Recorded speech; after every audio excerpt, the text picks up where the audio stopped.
My name is Grant Kaihai. I'm an artist and woodworker. I work out of my home studio in St. Cloud, Minnesota, and I design and make custom furniture as well as make sculpture.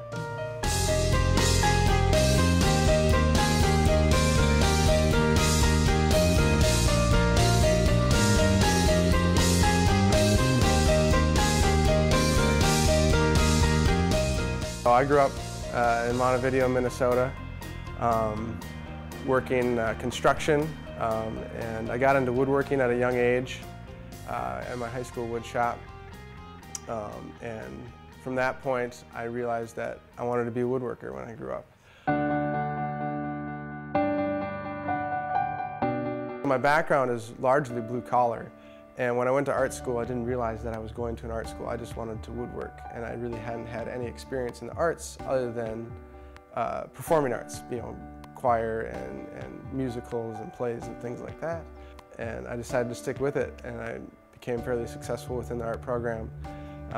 And now that I have this, I've taken on the identity of artist and own it. One of my missions is to create approachable art that's approachable by not only artists but also laymen and folks who don't necessarily take in art as entertainment.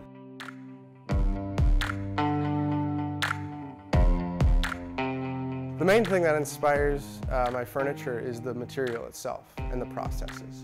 So I cut down a lot of my trees. So the material itself inspires a lot of my work, and being sensitive to the tree. I don't think of myself as a woodworker as much as like a tree shaper.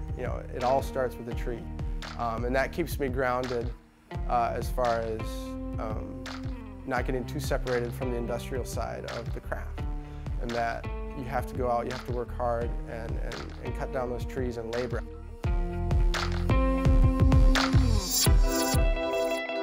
Artists that have influenced my work, guys like David Ellsworth, who's a wood turner. And then of course, with the live edge tabletops that I do, George Nakashima, who's kind of the granddaddy of live edge slab work, and listening to the wood and letting it influence the structure, the legs, and everything that goes along with that slab. Those two guys are major inspirations for me. I'm located in rural central Minnesota. That's really important to me. I like to be, I'm kind of slow-minded in the sense, not that I'm dumb, but that I really work hard to try to keep my life at a steady, even-keeled pace. Some might call it slow. To me, it would be normal. It's hard to do as a business owner. You have to put a lot of time and effort in, but living out in the rural area where life is at a slower pace is really important to me. I go to the cities all the time in the metro area. A lot of business gets conducted there, both in getting material and my clients, meeting with my clients. But it's important to me to be outside of that in order to think clearly, work carefully, and avoid a lot of distractions. My Sabbath chair came about over the process of several years, and it came out of this frantic time in my life. I graduated from Northern Michigan University. I had my first kid. I moved to a new state, back to Minnesota, and I started my first job, all within the matter of 3 months. So a new city, new job, new child, and life was just insane. Those are 4 major life changes that happened in the course of only a few months. And I needed to create some sort of a retreat to get my head on straight, because I was trying to figure out how to be a dad, how to work in my new job, and how to make friends in a new city that I didn't know a single soul in. And so the Sabbath chair came about through that, and that I needed to create a retreat in the corner of my bedroom, just a place to go and sit and be still for a few moments whenever I needed to. And so that's how that came about. And it's called Sabbath because of my religious background, but it's also the practice of rest and meditation is an incredibly healthy one. I really believe in a balance between work and rest, which is what inspired the Sabbath chair to begin with.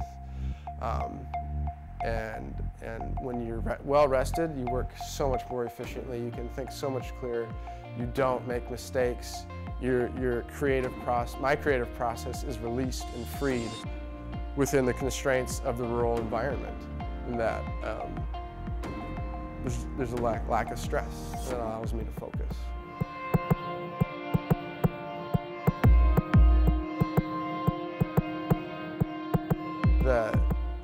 The aesthetics of the Sabbath chair are set up to encourage the user to take a break. It has this arcing arm and leg rest, which was originally inspired by an archetypal boulder, this solid place to go and sit, a foundation on which you can base the rest of your time off of. And it's, of course, very comfortable. It has a table that goes along with it with a drawer where you're supposed to put your device and disconnect. Turn your phone on silent and just unplug and allow your mind to settle. And so that's what Sabbath is about.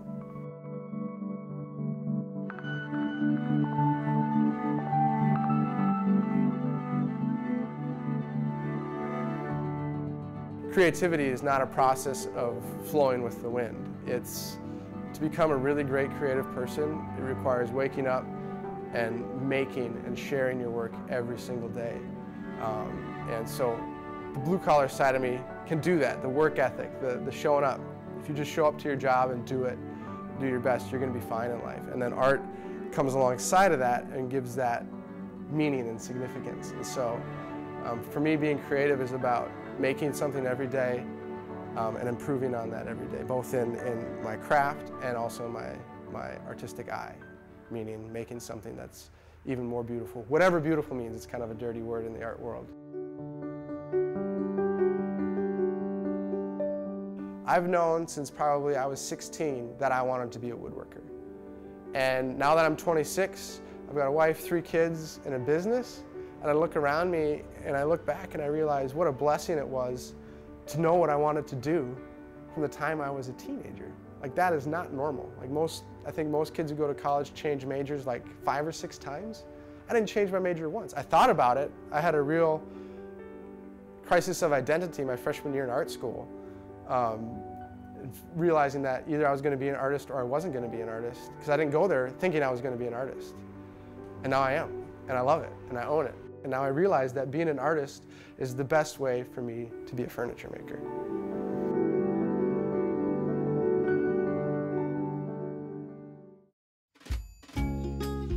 Visit pioneer.org/postcards to catch up on missed episodes and to find out more about your favorite segments.